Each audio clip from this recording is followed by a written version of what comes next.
Districts have shrinking budgets as school districts provide less training and less support for teachers. Teachers are left on their own.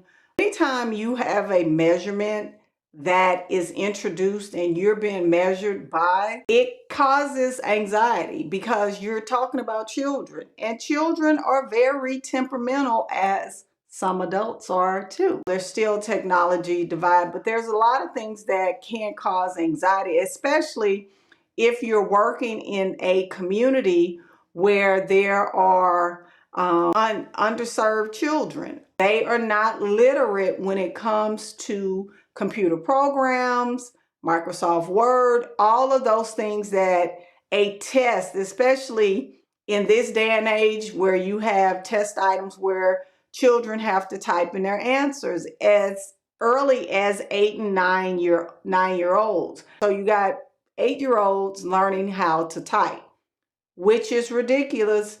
But until something changes, this is what we have to attempt to get children and younger teachers and teachers that are new to the math side prepared to deal with this, because as much as unfair as it is, it's still our reality.